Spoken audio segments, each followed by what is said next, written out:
Anong ginagawa mo dito, Kerwin? Banibisita ang girlfriend ko. Ngumisi pa siya, at napairap na lang ako sa sinabi niya.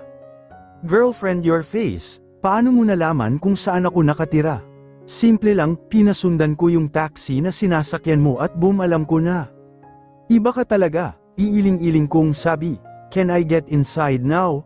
Binuksan ko na yung gate at pinapasok siya, nagulat ako nang niyakap niya ko.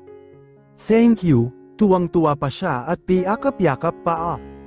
Mag-say thank you na lang, may yakap pa, chancing ka. I rolled my eyes. Pumasok na kami sa loob, binigyan ko siya ng juice, syempre nakakahiya naman kung hindi ko aasikasuhin yung bisita ko or should I say busita. Anong nagdala sa'yo dito? I just missed you, hahaha, kahit kailan talaga. Miss your face, kakakita lang natin kahapon, binatukan ko nga. Aray ko naman ang sadista mo, ang cute niya maggalit-galaitan, ha? Sorry naman, kain lang kami ng kain, movie marathon at kwentuhan. Kamusta nga pala ang pag-uwi mo kagabi? Biglang tanong niya. Tinatanong pa ba yan? Kung sagutin mo na lang yung tanong ko? Syempre nasabihan ako ng masasakit na salita, naluluhang sabi ko, naalala ko na naman. Alam mo ang timang mo, kung ako ikaw, matagal ko nang iniwan yan. Pero hindi ikaw ako kaya hindi ko siya kayang iwan, mahal ko Mahal mo siya, ikaw, mahal ka ba niya? Napayuko na lang ako sa sinabi niya. You know what, ang kulit ng asawa mo, alam ko, kung ako siya hindi kita paiiyakin, hindi kita sasaktan kasi nag-iisa ka lang, ibang-iba ka sa ibang mga babae, ang swerte niya sa'yo. Natutuwa ako sa sinasabi niya at the same time nalulungkot din, kasi alam ko hindi siya yung gusto kong mahalin ako kundi si Raven. Tumang niya lang kasi wala siyang tiwala sa'yo, sobrang timang niya. Ang seryoso natin, ha, dinaan ko na lang sa tawa, napatingin ako sa lamesa may cake pa, naglagay ako ng icing sa kamay then pinahidan siya sa ilong. Ha, tawa ako ng tawa, yung itsura niya kasi priceless. Ha, ayan ang pangit mo lalo, paano ba naman yung plato na may lamang cake sinubsob sa mukha ko? Ang lagkit ko tuloy. You bastard. Sinugod ko siya at isang pagkakamali yun, dahil wala siyang control at tawa pa ng tawa, na out of balance siya at ang labas ay nakapatong ako sa kanya at nasa ilalim ko siya. Biglang bumukas yung pinto at pumasok si Raven, agad akong kinabahan, baka kung anong isipin niya. Agad-agad akong tumayo at tiningnan ng asawa ko ngayon na galit sa nasaksihan. What a nice scene, wife. Galit siya, nakikita kong galit siya. Hindi Ratven, hindi naman. Hindi ko kailangan ng paliwanag mo. Talagang dito pa sa bahay ko, ha? Ang landi mo talaga, nakangising sabi niya. Bro, babae yan at asawa mo pa. Huwag kang manghusga agad, bakit hindi mo siya hayaang magpaliwanag? Asawa, para sa akin hindi ko siya asawa dahil asawa ko lang siya sa papel, wala akong pakialam sa kanya at bakit ko naman gagawin yun? Bakit ko siya pagpapaliwanagin, kung kitang-kita na ng mga mata ko kung anong nangyayari, at baka pag pinagpaliwanag ko pa siya, kung ano-anong gawa-gawang istorya ang ikwento niya. Sa dami-dami ng sinabi niyang masakit, ay yung salitang hindi niya ako itinuturing na asawa, ang pinaka nakabasag sa puso ko. Minsan kasi pakinggan mo muna yung explanation ng asawa mo, hindi yung kung anong nakita mo yun na yung paniniwalaan mo. Si Kerwin ba talaga ta? Ang seryoso niya at kita ko din nagalit siya. Sige na Agnes. Uuwi na ako, kita na lang tayo ulit, bye. Then he kissed me sa gilid ng lips ko. Napatingin ako kay Raven. Galit siya, galit na galit. Lumakad si Kerwin kay Raven at may binulong, nakita kong napatulala si James. Ano kaya iyon? Ang kapal ng lalaking itong halikan itong babaeng nasa harap ko ngayon, ang kapal. Pagkatapos nun ay lumakad papalapit sa akin yung lalaking ito. Lumapit siya sa akin at may binulong. Alam mo kung bakit nasisira ngayon yung relasyon nyo ng asawa mo. Hindi ka marunong magtiwala at alam mo bang pag binabaliwala, nawawala. So you better take care of your wife or else. I'm gonna take her away from you, bastard. Natulala ako sa sinabi niya. Nang dahil pa sakin. Bakit? Ano bang sinasabi sa kanya ni Agnes? Magsisalita na dapat ako nang bigla na naman itong nagsalita na lalong nagpatulala sa akin. Pahalagahan mo hanggat timang pa. Pagkalis ni Kerwin ay agad kong hinatak si Agnes paakyat sa kwarto. Itinulak ko siya kaya napasandal siya sa pader. Anong ginawa niyo sa bahay ko? Ano ba? Nasasaktan ako. Raven. Lalo kong hinigpitan yung pagkakahawak ko sa braso niya. Sagutin mo ako. Galit na galit ako ngayon kaya hindi na ako nakapagtimpi. Wala kaming ginagawa dito, nag-uusap lang kami. Raven, ano ba nasasaktan ako? Humagulgol siya pero wala akong makapang awa dahil sa nakita ko. I don't care at hanggang kailan ka magsisinungaling. Hanggang kailan? Nakatitig lang ako sa kanya. Raven, ano ba? Hindi ako nagsisinungaling. Nagmamaang-maangan pa. Alam mo, ang landi mo. Landi mo. Nakita kong pamatak yung luha niya, totoo naman, di ba? Huwag siyang magpanggap na nasasaktan siya. Ngayon iiyak ka. Dapat talaga tumutol ako dito sa kasal na ito, dahil kahit kailan hindi ko pinangarap na makasal sa isang babaeng kagaya mo. Napahagulgol siya. Nakikita ko sa mga mata niya na nasasaktan siya. No, nagpapanggap lang siya, hindi totoo yan. Ano, masakit. Masakit pa dyan ang naramdaman ko dati. Kaya huwag kang umiyak dyan parang ikaw lang ang nasasaktan. Para sabihin ko sa'yo, ikaw ang may kasalanan kung bakit nasa ganito tayong sitwasyon. Binitawan ko na siya at agad tumalikod dahil kapag hindi pa ako tumalikod, baka pagsisihan ko ang maaari kong magawa sa kanya. Pamatak yung luha ko. Naalala ko na naman yung nakaraan sa buhay na ito. Nagring yung phone ko, tumatawag si Morena, isa sa mga flings ko. Bakit? Wala, libre ka ba ngayong gabi? Ice, why? Pwede ka bang pumunta sa pad ko? Sure. Ibinaba ko na yung cellphone at agad na lumabas sa bahay na iyon. Iniwan ko siya, ayokong makita niyang apektado pa rin ako sa nangyari. Ayokong makita niya akong nasasaktan pa rin ng dahil sa kanya. Umalis na naman siya. Lagi na lang niya akong iniiwan. Pagkatapos niya akong pagsalitaan ng mga masasakit na salita, aalis siya. Aalis lang siya na parang wala lang nangyari. Na parang wala siyang tinalikuran na nasasaktan ng dahil sa kanya. Naalala ko yung mga panahong sobrang sweet niya sakin. Yung mga panahon na kahit anong mangyari, hindi niya ako iiwan at papasayahin palagi. Kung dati siya ang dahilan kung bakit masaya ako, ngayon naman siya din ang dahilan kung bakit malungkot ako. Naalala ko pa ang nakaraan. Wifey ko, si Hubby, nandito kami ngayon sa kondo niya, nakaupo sa sofa at naglalambingan. Bakit hubby ko? Hinarap ko siya, pagkaharap ko, hinalikan niya ako sa lips na ikinagulat ko. Kahit kailan talaga ito nanggugulat Pero mahal ko iyan. Wifey ko, I love you. Niyakap niya ako, ganyan talaga siya. Naglalambing na naman. Love you too hubby. Kinikilig ako, kahit simpleng pag I love you niya. Ang lakas ng dating sakin. Wifey, do you want a hug? Naglalambing nga, mapagtripan nga.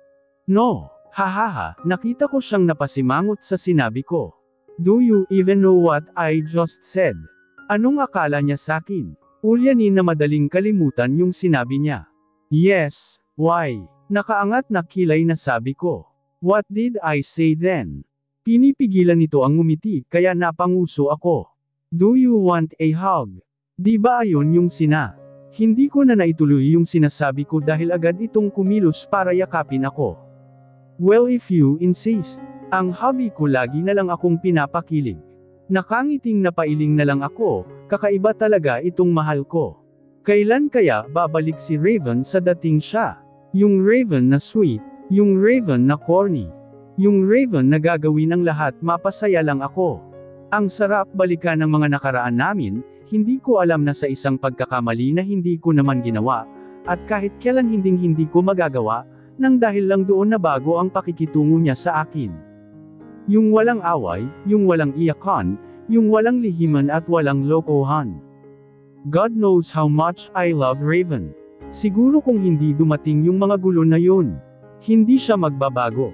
Naputol ako sa pag-iisip ko nang mag-ring ang phone ko. Kinuha ko sa bulsa ko at nakita ko na si Kerwin ang tumatawag, sinagot ko ang tawag. Hello Kerwin. Kamusta ka na? Okay lang ako. Sigurado ka ba? Bakit naman ako hindi magiging okay, Kerwin? Halata sa boses ni Kerwin na nag-aalala siya para sakin. Sige, magpahinga ka na. Okay, good night, Kerwin. Alam kong gustong-gusto niya magtanong pero pinipigilan niya ang sarili niya. Kilala ko na si Kerwin. Alam niya kung hanggang saan siya at alam niya kung saan siya lulugar. After kong makipag-usap kay Kerwin, naligo na ako at handa na akong matulog. Siguro hindi ko muna hihintayin si Raven ngayon. Habang mahimbing na natutulog si Agnes. Ang siyang dating naman ni Raven na lasing. Pagbukas niya ng pinto nakita niya ang kanyang asawa na mahimbing na natutulog. Lumapit si Raven kay Agnes at agad niya itong sinunggaban ng halik. Hinalikan niya ito sa paraang agresibo. Walang pagmamahal sa halik niya. Nagising ako nang maramdaman ko ang presensya ni Raven. Nanatili akong nakapikit. Nagulat na lang ako nang bigla niya akong sinunggaban ng isang mariin at agresibong halik. Mararamdaman mo dito ang puot at galit ni Raven para sa akin. There is no love in his kiss. Naramdaman ko na lang na unti-unti nang napupunit ang damit ko at doon ako natauhan. Raven, ano ba? Pero parang wala siyang narinig. Itinulak ko siya pero sadyang napakalakas niya. Patuloy pa rin siya sa ginagawa niya. Hinugot ko ang buong lakas ko at doon ko siya itinulak ng malakas. Nagawa ko naman siyang itulak kaya napatigil siya sa ginagawa niya sa akin. Ano? Ayaw mong may mangyari sa atin kasi takot kang malaman ko na madumi kang babae. Ayan na naman siya. Polly, ulit na lang. Raven, ayoko namang mangyari sa atin nang wala kang nararamdaman sa akin. Ngumiti siya. Isang nakakalukong ngiti. Meron naman akong nararamdaman sa iyo eh. Nagulat ako sa sinabi niya. Ang sarap pakinggan na may nararamdaman siya sa akin. Talaga, Raven. Hinihintay ko siyang sumagot. But he just smiled at sinabi ang mga katagang nagpadurog sa puso ko. Meron nga akong nararamdaman sa iyo at iyon ay puot at galit. Pagkatapos noon, humiga na siya at tumalikod sa akin. Natulala ako sa mga salitang binitawan niya. Doon na tumulo ang mga luha na kanina pa dapat lumabas. Ang sakit. Nagising ako sa ingay ng cellphone ko. Ang aga-aga, may nambubulabog na. Kinuha ko ang nag-iingay na cellphone ko at sinagot. Hindi na ako nag-abala pang tingnan kung sino ang tumatawag. Ano? Hey, Raven? Hindi ko na siya pinatapos magsalita. Humiga ulit ako at napansin ko agad ang babaeng katabi ko, pinagmasdan ko siyang maigi. She's so beautiful. No, she's gorgeous. Napansin ko yung mga mata niya. Umiyak na naman siguro siya kagabi. Naalala ko yung mga binitawan kong masasakit na salita sa kanya. Palagi ko siyang pinapaiyak at tinatamaan ako. Bakit ko nga ba siya laging pinapaiyak? Hinaplos ko ang pisngi niya at ang lobby niya. Dahan-dahan akong lumapit sa kanya at hinalikan ko siya sa lobby. Agad rin akong lumayo at natauhan. Bakit ko siya hinalikan? Maaga akong nagising, lagi naman. Tatayo na sana ako nang marinig kong nagring ang cellphone ni Raven. Naramdaman kong madyay gising siya, kaya agad akong pumikit at nagpanggap na tulog. What? Irite niyang sabi. May kausap ata siya pero naramdaman ko din agad na humiga siya ulit sa tabi ko. Ramdam ko na nakatitig siya sa akin. At naramdaman ko na lang ang isang halik galing sa kanya. Halik. But why? Bakit niya ako hinalikan? Lihim akong napangiti. Si Raven yung humulik sa akin at hindi ako. Narinig kong sigaw niya, naramdaman ko rin ang pagtayo niya sa kama at narinig ko na lang ang pagsarado ng pinto sa CR. Dinilat ko na ang mga mata ko at hinawakan ko yung labi ko. Hinalikan niya ko. Oh my God! Hindi ako makapaniwala. Hindi ko maiwasan ang hindi mapangiti. 2 seconds niya lang akong hinalikan, pero alam ko sa sarili ko na aabot ako sa pag-iisip ng mahigit 1 oras kakaisip sa nangyari. Bumangon na ako na may ngiti sa lobby, sa baba na lang ako maghihilamos. Nagluto na ako ng makakain namin ni Raven. After kong magluto, nakita ko si Raven na pababa na ng hagdan, inaayos niya yung necktie niya habang bumababa. Good morning, Raven. Kain ka muna. Nakangiti kong saad. Pero tumalikod lang siya at parang walang narinig. Napabuntong hininga na lang ako sa mga inaste niya. Ako na naman mag-isa ang kakain ng niluto ko, kailan ba siya kumain ng niluto mo, Agnes? Tumalikod na lang ulit ako at inayos ang mga ginamit ko sa pagluluto. Hanggang kailan mo ba ako pahihirapan, Raven? Ang sakit-sakit na kasi dito, turo sa kaliwang part ng dibdib, wala na bang pag-asa para sa amin? Nalungkot ako sa naisip ko. No, Agnes, may pag-asa pa. Fight. Pumunta na ako sa dining at umupo, wala na naman akong. Nagulat ako nang may umupo sa tabi ko, paglingon ko. Nagugutom ako. Ano ba niluto mo? Oh my God. Nagulat ako, kakain si Raven dito. Kakain siya kasama ako. Kakainin niya yung niluto ko. Pumikit ulit ako, totoo nga kakain siya. Nandito siya sa harap ko, binalikan niya ako. Ano, tutunganga ka na lang ba dyan? Bigla akong napatayo. Pagsasalinan ko dapat siya ng kanin pero kinuha niya agad iyon. I can manage. Sabay lagay niya ng kanin sa plato niya. Sobrang tahimik, tanging tunog lang ng mga kubyertos ang maririnig sa hapagkainan. Hindi ko na kaya ang katahimikan dito sa hapagkainan. Anong oras ka uuwi? Tanong ko. Tiningnan ko siya, tumingin din siya sa akin pero agad niyang iniiwas ang tingin sa akin. I'm not sure. Sagot niya nang hindi tumitingin sa akin. Pagkatapos naming kumain agad na siyang tumayo, syempre tumayo na rin ako, sinundan ko siya sa sala. Ingat sa pag-drive, sabi ko. Tumalikod na ako dahil alam kong aalis na siya. Pero laking gulat ko nang maramdaman ko ang kamay niya sa braso ko, at ipinaharap ako sa kanya, and the next thing I know. He is kissing me on my lips, nang hihina ang tuhod ko kaya napakapit ako sa batok niya. Kiss me back, wife. Pumikit ako at sinimulan siyang halikan pabalik. Humiwalay siya at ngumiti sa akin. Oh my God, ang puso ko parang gusto nang kumawala sa loob ko dahil sa sobrang lakas ng pintig. Tulala pa rin ako nang magsalita siya, by wifey. Wifey, hindi ko siya maintindihan pero kinilig ako. Hindi ko alam kung anong sumapi sa akin at hinalikan ko siya. I even called her wifey. Hindi ko maintindihan yung sarili ko pero ang sarap sa pakiramdam na tawagin ko ulit siyang wifey. Nandito na ako ngayon sa office ko, nag-aayos ng mga papeles. Nagulat na lang ako nang may biglang pumasok, nagangat ako ng tingin at napasimangot. What are you doing here, Morena? Mangungulit na naman tong higad na ito, ang akala niya kasi seryoso ako sa kanya, but no. Banibisita ka. Pagkasabi niya noon ay agad siyang lumungkis sa akin kahit kailan talaga tong babaeng ito, ang landi. Pinaraan niya yung hintuturo niya sa mukha ko, pababa sa dibdib ko. Ano ba Morena, tigilan mo nga ako, madami pa akong gagawin. Pero imbis na tumigil, kumandang pa siya sakin. Trabaho o ako? Napalunok ako, magtimpi ka lang. Ano ba, umalis ka nga. Hindi na niya ako pinatapos sa sasabihin ko, she start kissing me. Hindi ko pa rin makalimutan yung nangyari kanina. Hinalikan niya ako sa lobby ko. He did that again. Hindi ko maiwasang hindi kiligin.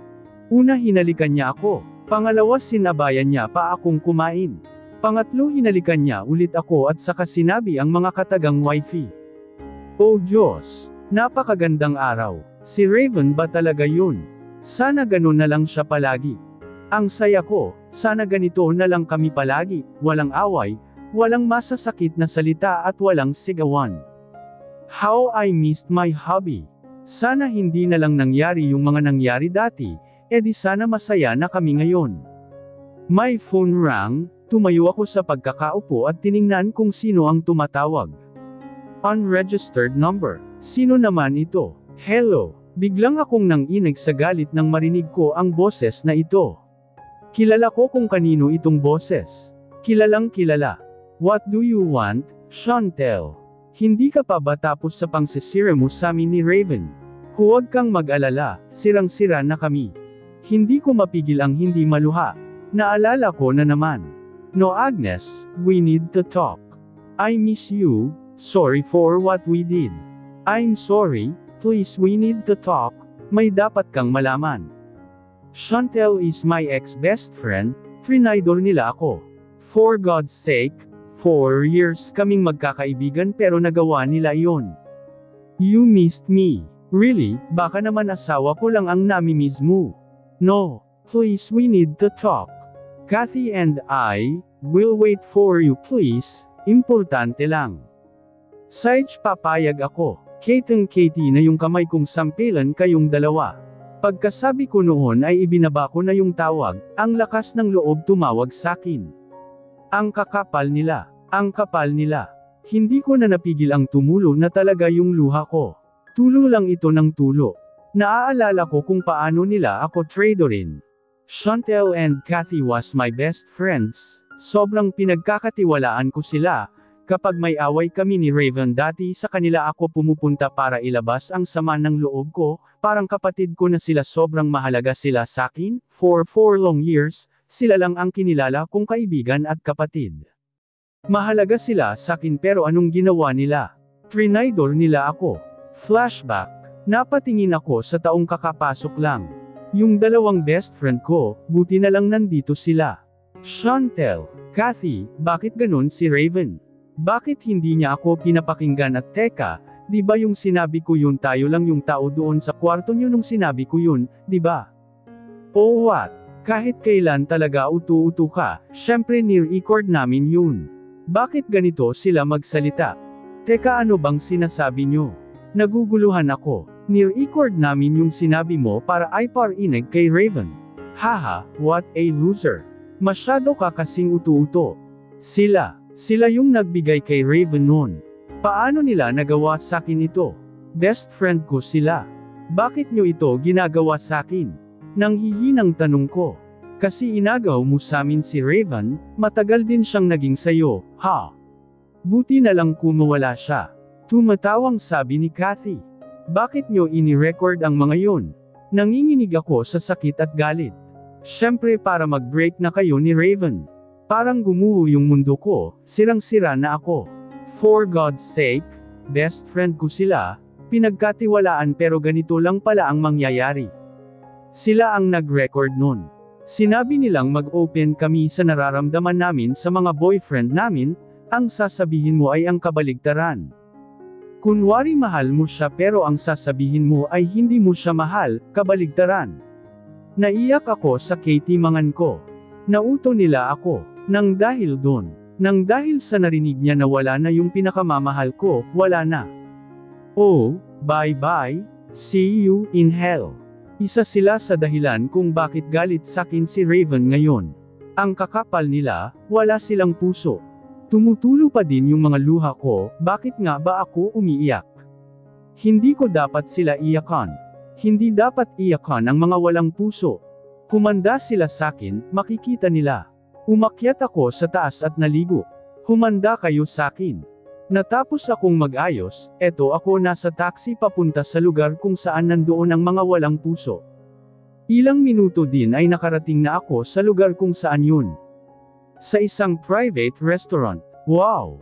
Talagang private pa, ayaw atang mapahiya sa harap ng maraming tao. Pagkapasok ko sa loob, nakita ko agad sila, hindi sila nakatingin sakin. Bigla akong nakaramdam ng galit na gusto ko na lang silang patayin ngayon din.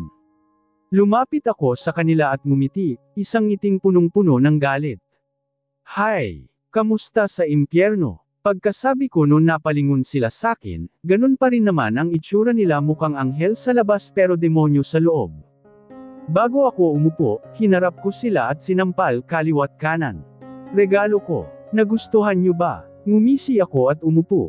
Alam kong nagulat sila sa ginawa ko pero deserve nila yon. Akmang sasampalin ko ulit sila nang magsalita si Kathy. Stop please. Nagtutubog ang mga mata nito, pati na rin si Chantel. Kinuha ko yung baso na may lamang tubig sa harap ko at saka sinaboy sa mga mukha nila. Ayan para hindi halatang tumutulo ang luha nila. Agnes. Kathy. I slapped her again. Nanginginig ako sa galit. Amo. Masakit. Mas masakit pa dyan yung ginawa nyo sakin. Parang pinatay nyo na ako. Napasigaw ako, hindi ko alam, gusto ko lang maglabas ng hinanakit, sobrang tagal ko na itong kinimkim.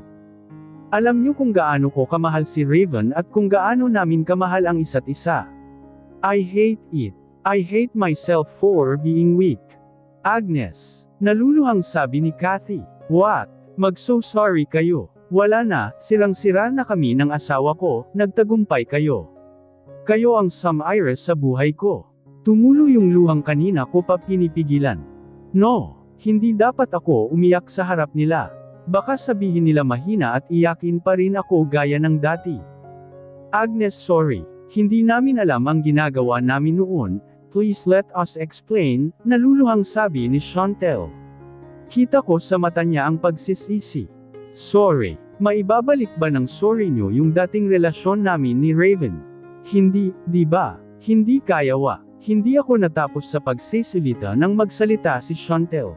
Nagsisisi kami Agnes nung nawala ka sa amin, doon namin na-realize na totoo kang kaibigan, na sobrang bait mo para mangyari sa'yo yun. Yung babaeng nakabungguan mo nung araw na yun, siya ang may pukana ng lahat. Tinakat niya kami na kapag hindi namin sinunod yung gusto niya, ipapapatay niya yung mga boyfriend at magulang namin. Agnes, alam mo kung gaano namin kamahal yung mga magulang at boyfriend namin, kita mo sa mga mata niya na nagsasabi siya ng totoo kung gaano siya ka-sincere. Hindi ako makapagsalita, hindi ako makapaniwala yung babaeng yun, siya. Agnes, gagawin namin lahat-lahat para mabalik lang yung dating relasyon niyo ni Raven. Sasabihin namin sa kanya na wala kang alam, na wala kang kasalanan. Sasabihin namin sa kanya lahat-lahat Agnes pati yung kay Morena. Sasabihin namin yun, please Agnes patawarin mo na kami. Nagulat ako nung niyakap nila ako, gusto kong humagulgol, how I missed my best friends. Pero hindi ko pa rin makakalimutan yung ginawa nila. I can forgive but I can't forget. Pinapatawad ko na kayo pero please gawin niyo lahat para maniwala si Raven. Para bumalik na siya sa dating siya. Pagkasabi ko noon tumayo at umalis na ako doon. Gusto ko nang magpahinga, masyado na akong maraming nalaman ngayong araw na ito.